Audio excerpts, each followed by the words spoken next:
आज की कहानी है अपने तो अपने होते हैं। कहानी पसंद आए तो ज़रूर मेरे चैनल को सब्सक्राइब कीजिए और वीडियो को शेयर भी कीजिए। ज्योति और उसका पति सजल दोनों MNC में काम करते हैं और उनका 1 साल का बेटा है। पर ज्योति को करीबन 15 दिन से वो काफ़ी सुस्त लगने लगा था। बच्चों को उनके पीछे देखने के लिए एक 12 घंटे की काम वाली रजनी है। अभी 1 महीने से ही ज्योति ने अपनी नौकरी दोबारा शुरू की है, जिससे वो ऑफिस में भी बीच बीच में बच्चों को देख सके। इस वजह से घर में CCTV लगवाया। CCTV काम वाली बाई की अनुपस्थिति में लगवाया था। अगले दिन ज्योति ऑफिस में जैसे ही अपने बेटे की झलक देखने के लिए बैठी तो उसने देखा तेज आवाज़ में टीवी चल रहा है। काम वाली का पति और सासू भी घर पर ही थे। पति आराम से AC चलाकर लेटा था। सासू भी आराम से खा पी रही थी। बेटा रो रहा था तो उसको कुछ खिलाने पिलाने की जगह उसको कुछ सुंघाकर सुलाने की तैयारी थी। यह सब देखकर उससे रहा नहीं गया। उसने तुरंत पति को भी फ़ोन करके घर चलने के लिए कहा।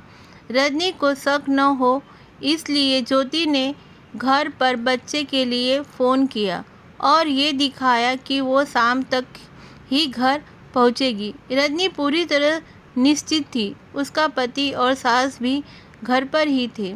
जैसे ही ज्योति और उसके पति ने अपनी चाबी से घर का दरवाज़ा खोला, वो हैरान रह गई। CCTV से तो वो अनजान थे। रजनी ने झूठ बोलने की पूरी कोशिश की और कहा उसके सास और पति को कुछ काम था इसीलिए वो आए हैं। अब ज्योति ने थोड़ा सख्ती से पुलिस की धमकी दी।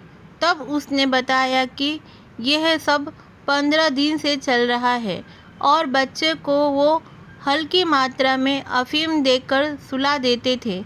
यह सब सुनकर ज्योति के तो पैरों तले ज़मीन खिसक गई। उसने रजनी और उसके घर वालों को धक्के देकर निकाल दिया।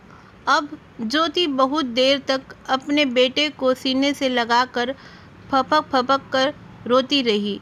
आज वो अपनी सास को अपने साथ ना रखकर गांव में भेजने के निर्णय पर आठ आंसू रो रही थी। उसको याद आ रहा था कैसे उसके बेटे के पैदा होने से कुछ समय पहले आकर उसकी सास ने सब संभाल लिया था। पर ज्योति को तो उनका कुछ भी कहना सुनना अपने ऊपर नियंत्रण लगता था। तभी तो बेटे के 6 महीने होते होते उसने बच्चे को रखने वाली काम वाली को ढूंढना शुरू कर दिया था।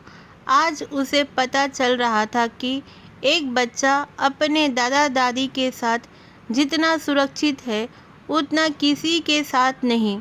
सजल ने भी उसको बहुत समझाया था पर उसने एक ना सुनी थी।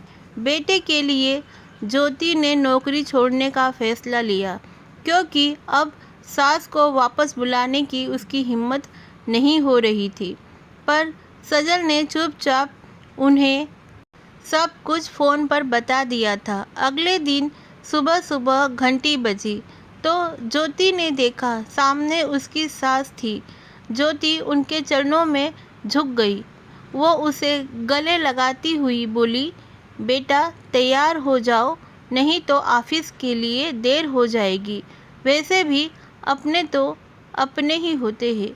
आपको ये कहानी पसंद आई हो तो ज़रूर मेरे चैनल को सब्सक्राइब कीजिए, शेयर कीजिए और ऐसी ही साफ़ सुथरी अच्छी कहानी सुनने के लिए सब्सक्राइब कीजिए मेरे चैनल को।